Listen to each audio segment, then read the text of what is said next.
the floor because really this is a conversation for you all to ask questions. Linda White.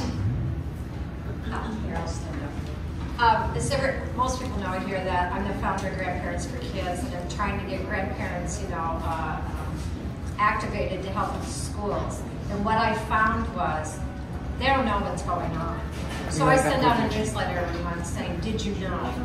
I don't think a lot of unaffiliateds know what's going on and who's causing it. I mean, we all know, but I wish our branding and our marketing was, did you know? List the stuff that's going on and say who's done that, because so many don't know.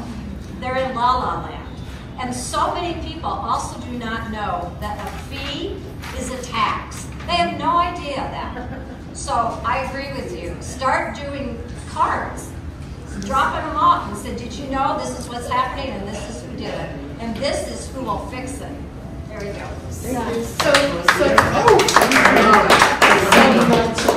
So this evening, the DC GOP is holding an unaffiliated training, and so that's probably where a lot of people are, and they're going to be continuing to hold that, and they're going to be doing that as well at the upcoming Parker Festival, so that they can reach out to you unaffiliated voters. So that's some activity from the party. I have a question. Is that okay? Are we getting questions? Yes. Okay. So thank you all three for being here. I love the fresh meat. However, I think I mentioned to maybe a few people, I work in cybersecurity. And the things that I'm hearing about and reading about our voting machines is concerning. First of all, every voting machine should not have a Wi-Fi connection. That's ridiculous, right, to have that. And when I first voted in Colorado on a voting machine, it actually printed out how I voted on the side. It didn't let me take it home, but it showed it to me. And then it went into the machine, right? Not having the ability to do audit trails on the voting machines is a huge issue. So I love everything and all your ideas on how to do things, but none of it matters if our voting machines are compromised, right? Doesn't matter how much money you have. If those voting machines are compromised, it doesn't matter. So the question for this group is do you have a plan to investigate, to look into, and to possibly talk about hand counting ballots or secure that election, secure that vote in some way?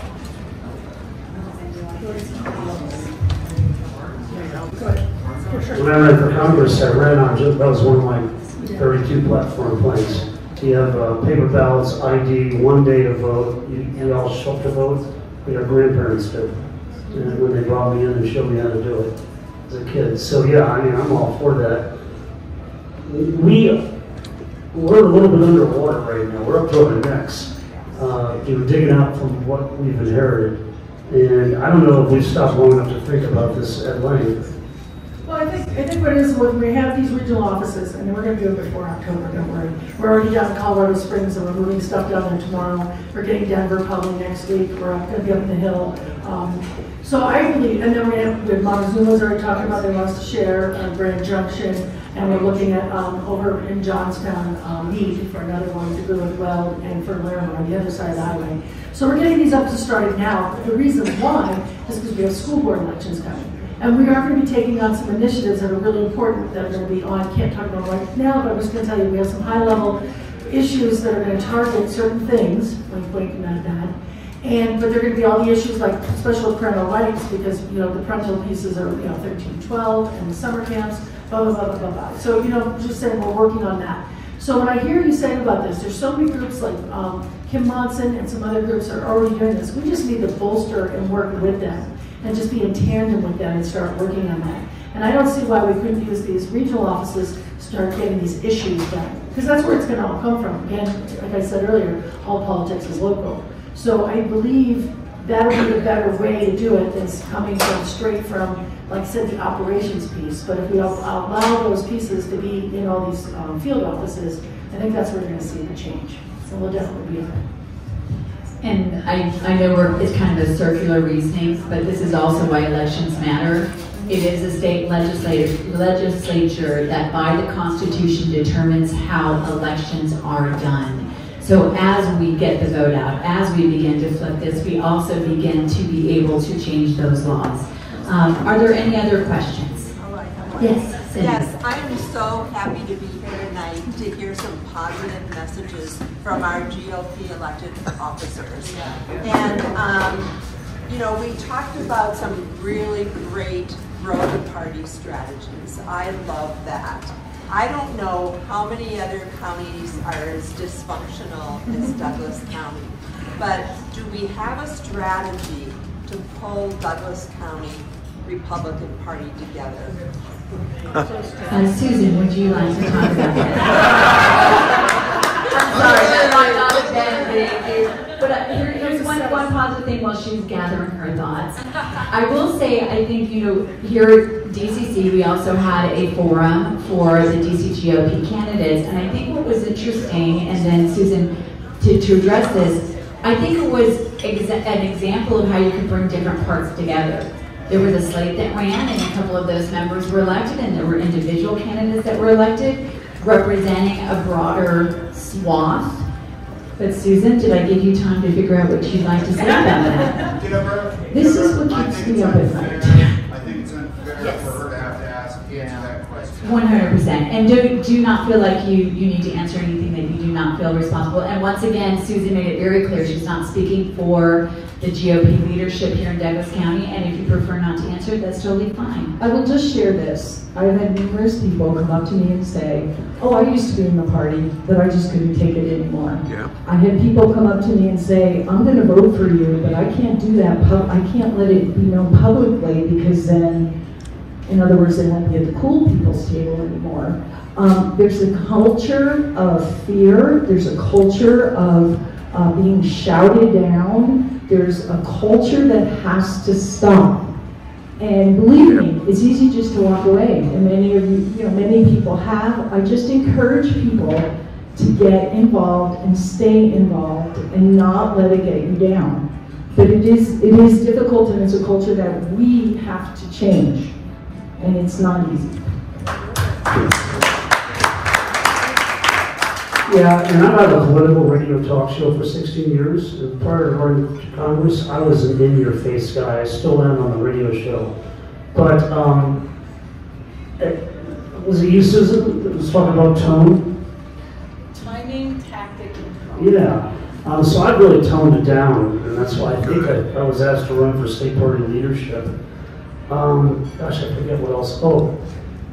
So of the people we replaced, one of them is just constantly, rubbing sand in our eyes. And my advice to everybody is don't feed into it. If you have people in your party, in your county, that are real pains in the neck, let them speak out, let them do their thing, and then move on. Just don't feed into it. Don't battle them on Facebook. Just don't give them a platform. Hear, hear. That's what I think. I agree with that as well. Blocking and tackling. So maybe you're looking for like some more tactics, and I'm kind of a put out the fire kind of girl. So on that,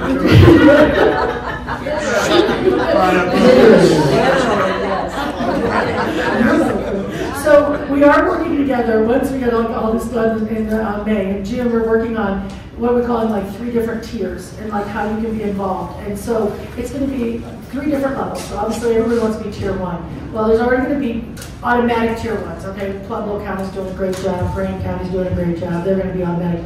And then you're going to be able to get incentives because of those tiers. So we're going to do it for counties. We're going to do it for individuals. We'll do it for groups, like the grandparents of kids groups.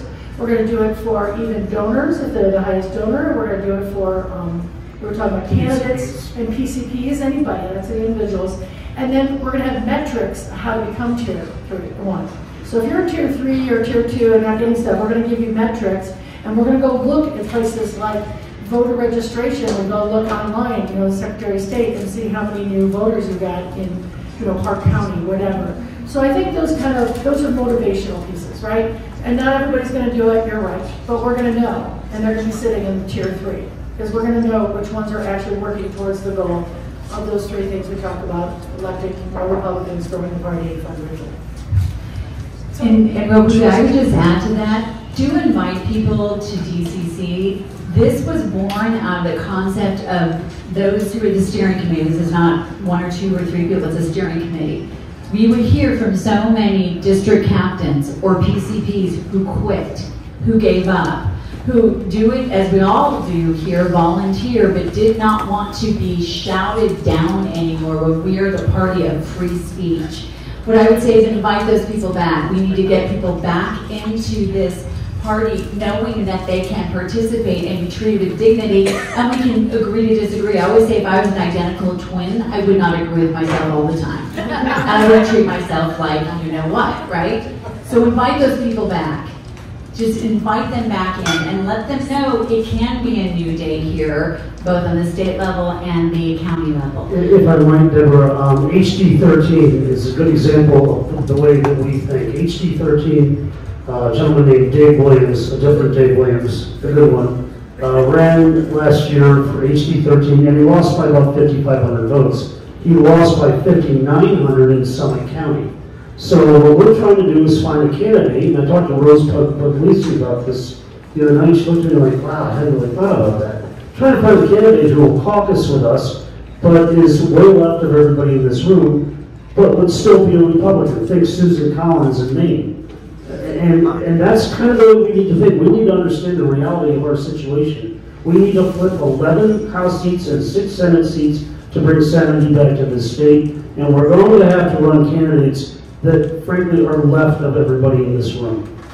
And I love the Susan Collins one, because if you think about this one decision that she made, we cannot sit here in Douglas County and dictate to Maine the kind of Republican they will elect.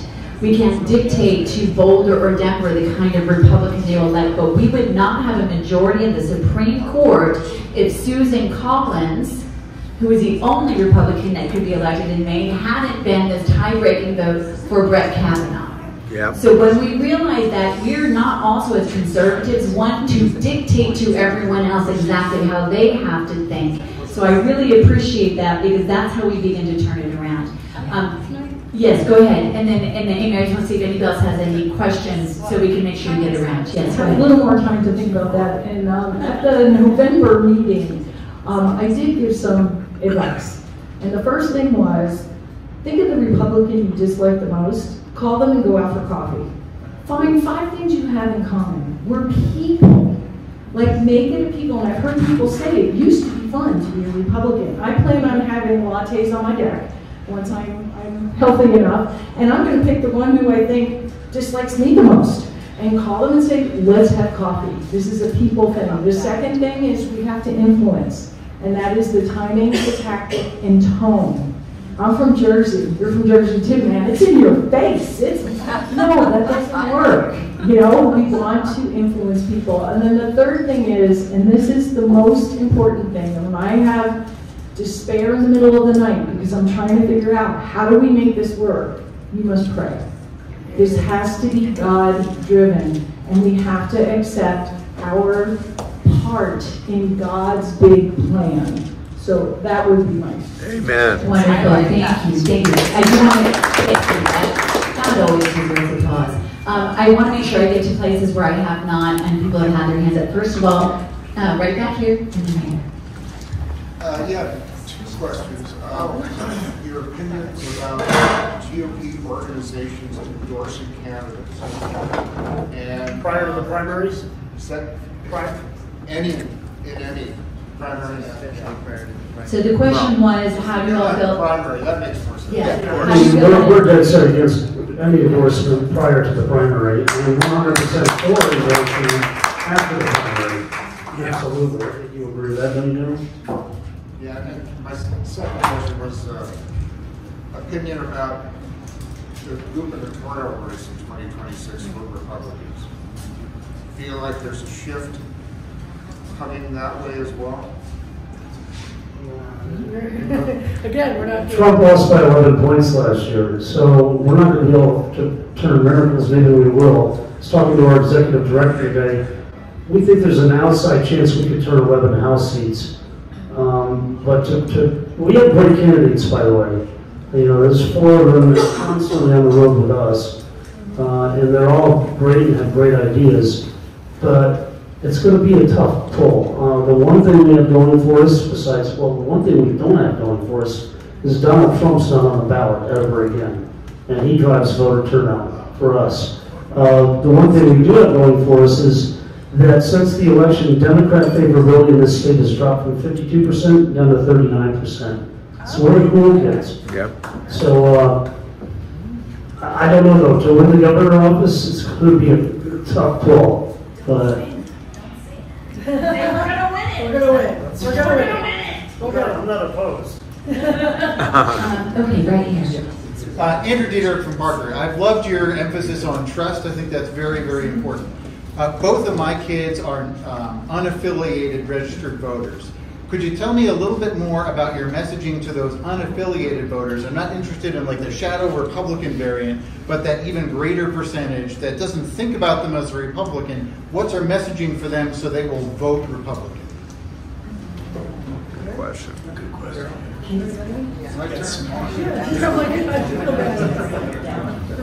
But I think the message to them has to be the same message to ourselves. Right? And so, first of all, I keep hearing this battle within the GOP that we have these purity tests.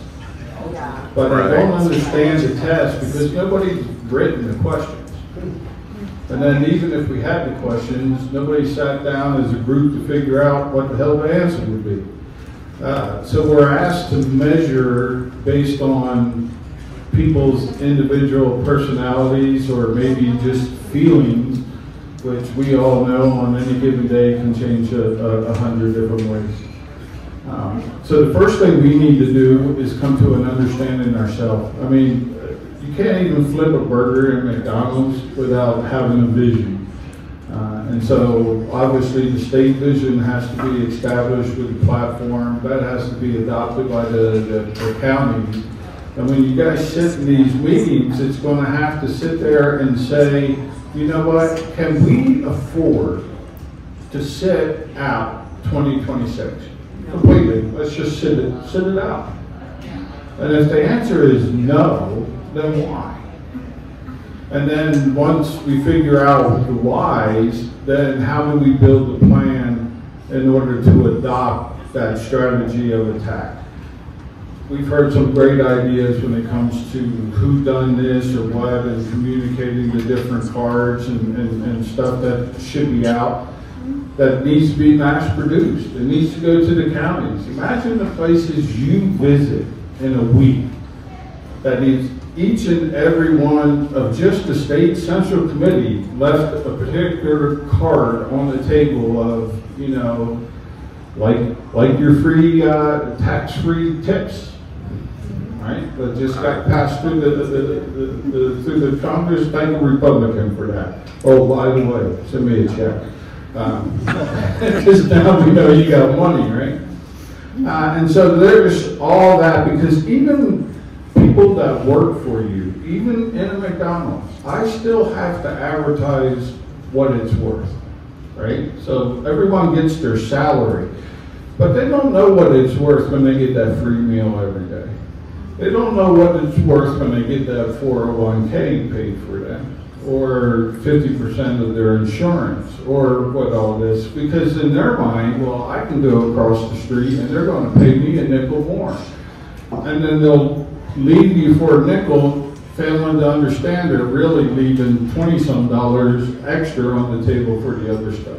We need that communication message to the unaffiliated that sit there and go, you need to understand exactly. I ran into Los Angeles County, a big one, and I don't mean to take a lot of time, is the United Mine Workers.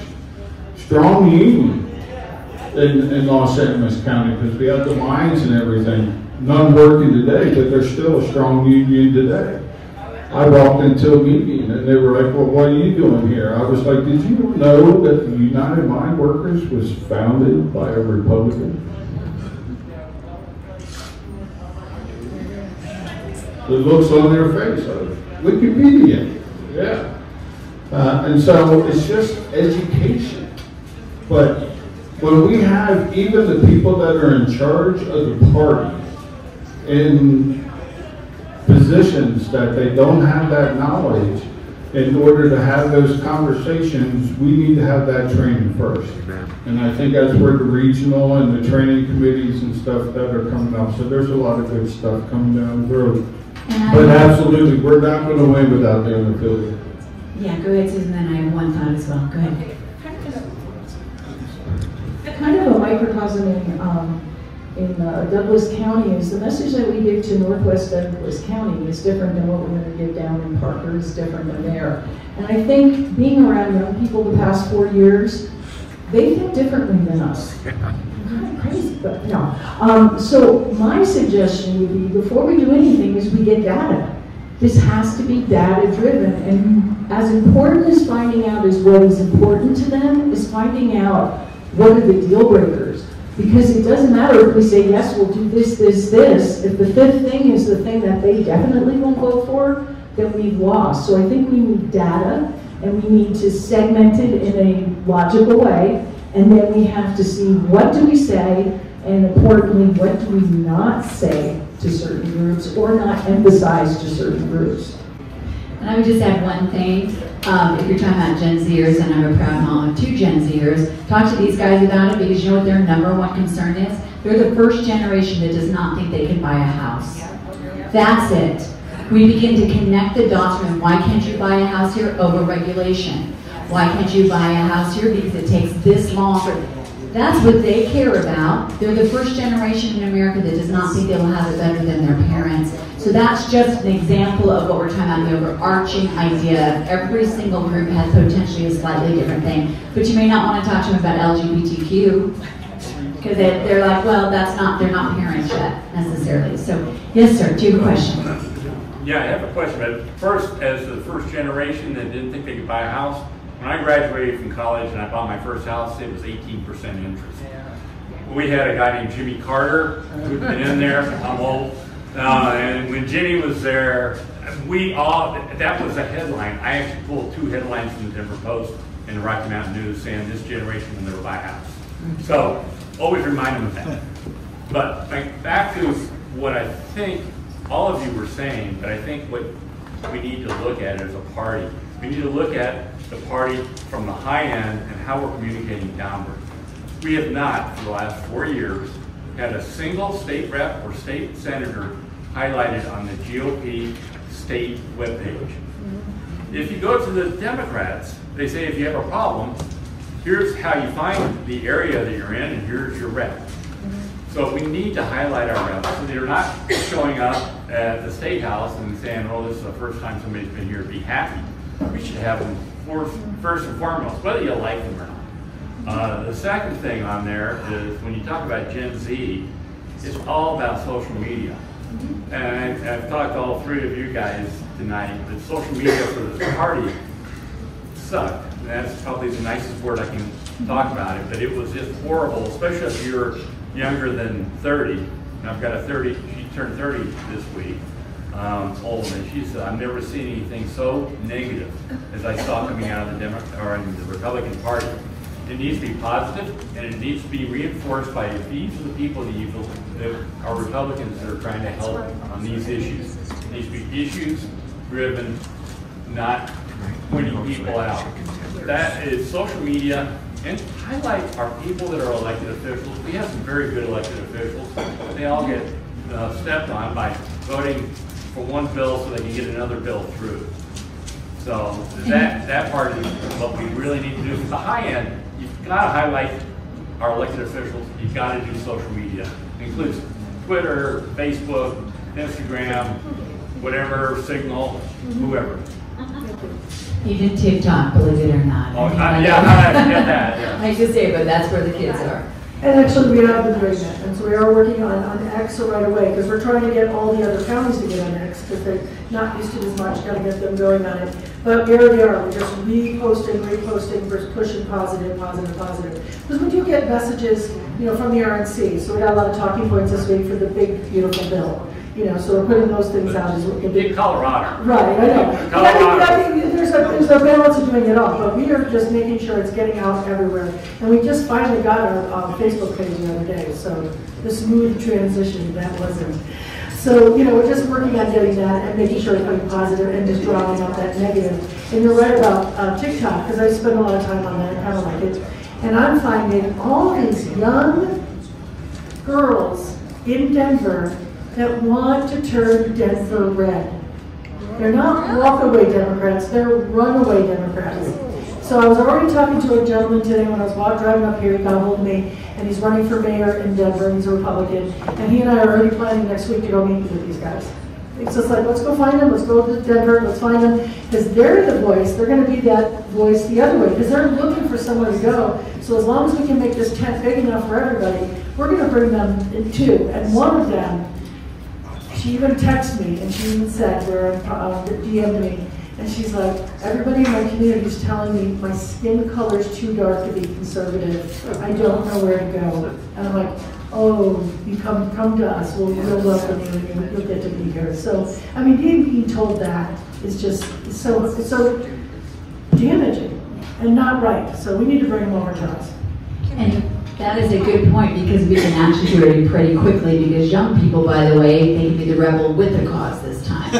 Seriously. Yes, Linda? Can you talk just a little bit about how you could help the school board races? Because we have a very, very important school board race here in November.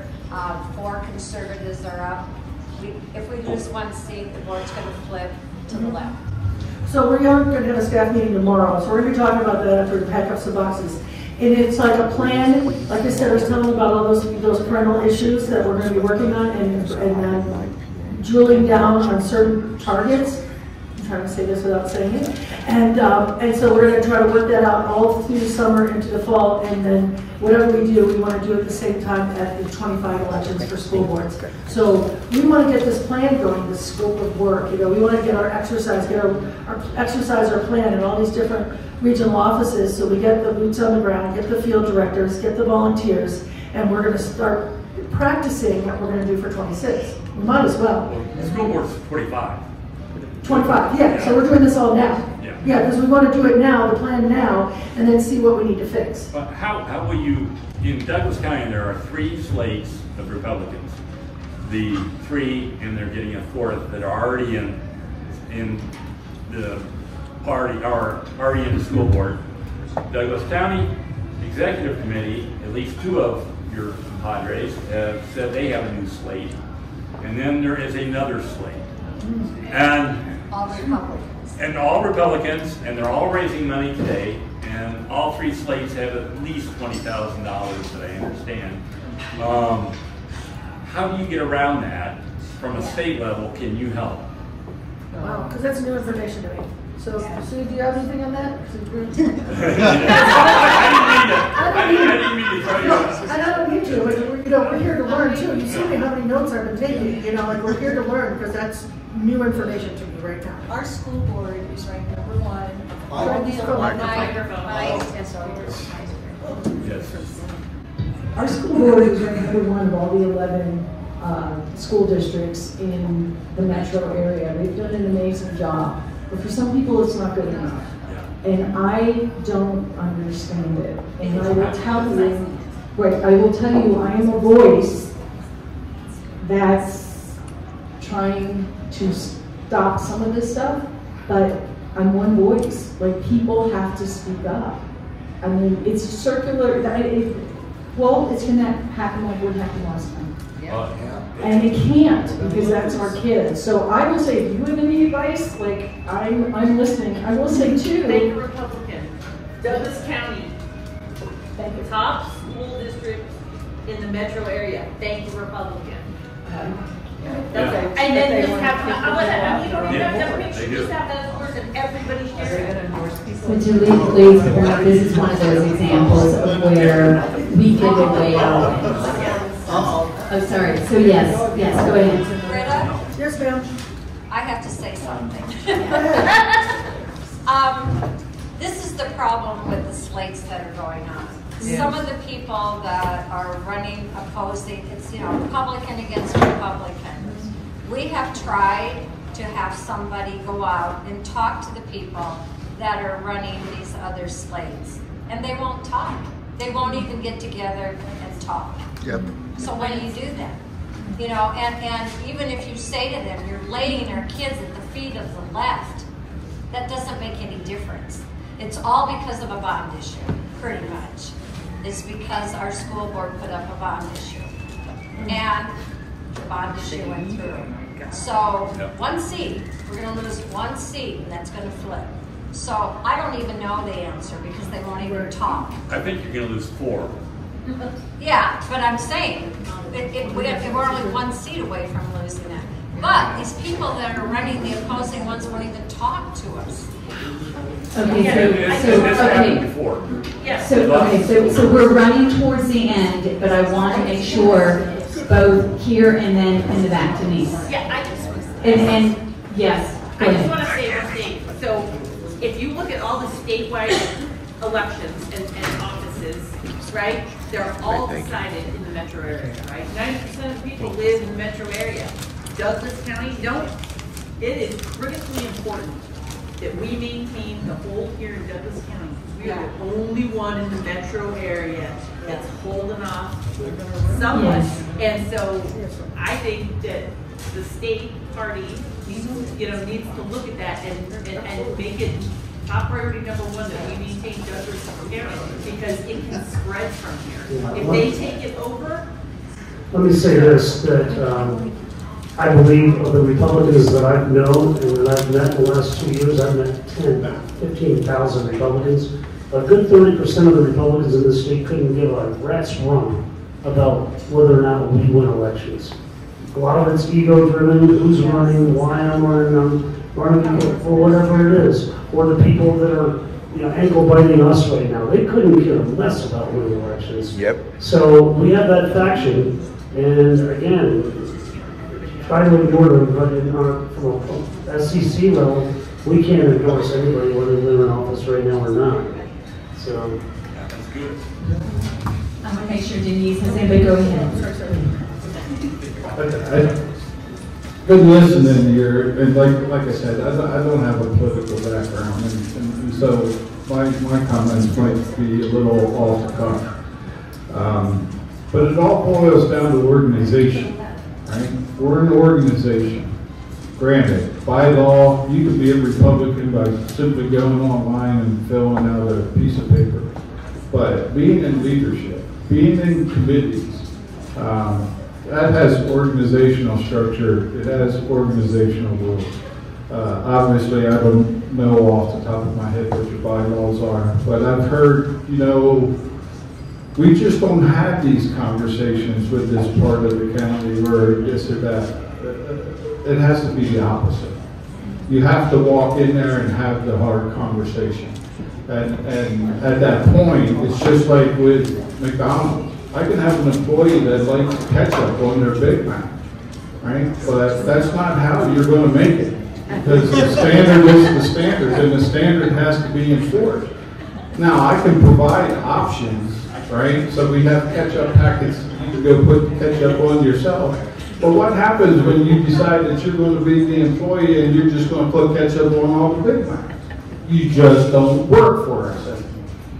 And I think as organizations, that's why you have committees, that's why you have percentages that go through there, that's why you have bylaws that have rules of procedure. If we're honestly discussing that an 80% friend is our friend and not a 20% enemy, that has to apply across the board.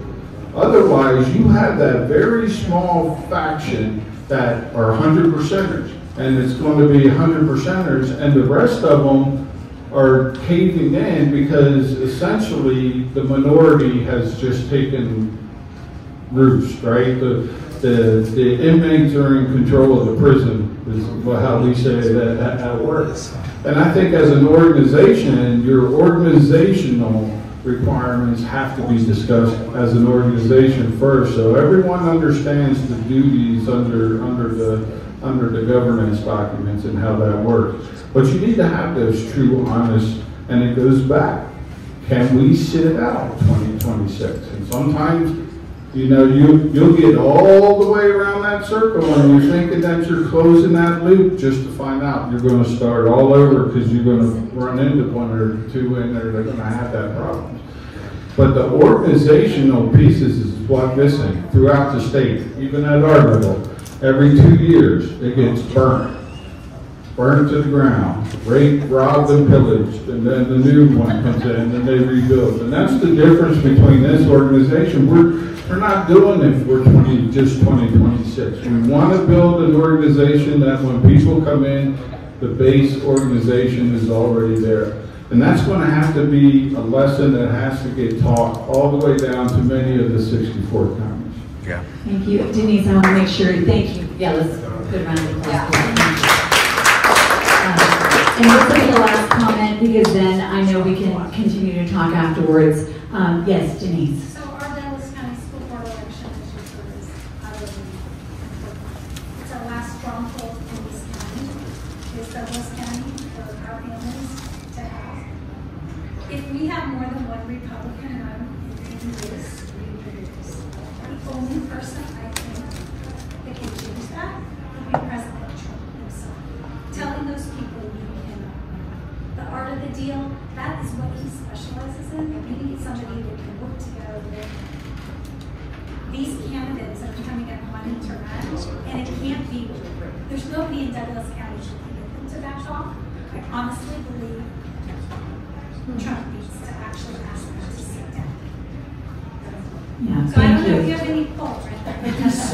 You're all saying, like, so we need that type of intervention in our yeah, so that's a good thing to take back. I want to wind it up this way because one of the things that was said here, and I think this unfortunately has to do with the school board as well. I was one of those moms that helped flip it in 2020, and the fact that we are here again, talk about losing sight of what we're fighting against.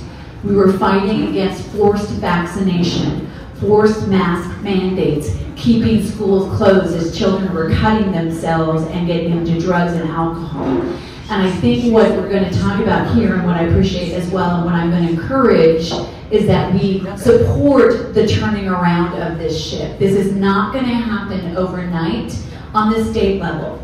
It took 20 years to go from Republicans actually having more votes than Democrats in Colorado to where we are now. So one of the things I'm just going to ask as a point of order here is that we support and we do not attack immediately because this is turning a large ship around. I have to tell you, my heart is sick over the Douglas County School Board race. We will do our best, but what we have to do is we have to look past that and say we will get as many people to run for district captains, for PCPs, to begin to bring together people who are not for power corners, but are for the greater good, the children, the parents, and all of that. I hope we can do it in time for this election, but I ask every single one of you, talk to somebody who's given up and say, get involved again. And we have a caucus that is coming up early next year where we can begin to turn all of this back around again to keeping our eyes on where we're going, which is towards freedom for everybody. So with that, I want to thank everyone who is here as a part of our And one thing that every single one of us can do is let's be brave on social media. When you see the attacks coming, don't meet them down in the mud because that's what people really want. But be willing to stand up and say, no, actually, I'm giving them a chance because you know what? It took us 20-some years to get here. Let's stand up for those who are willing to stand up for us. So one more applause, and I know you wanted to say something, sir. I just wanted to jump in. I just passed it there. I think we're going to come up with a plan of offering a state mediation with these. Yes. And sit down and have that discussion. Nice. All right, thank you all so much. And by the way, we are working to become the fun party again. That's what we always say. Liberty loves company, so invite your friends. Thank you.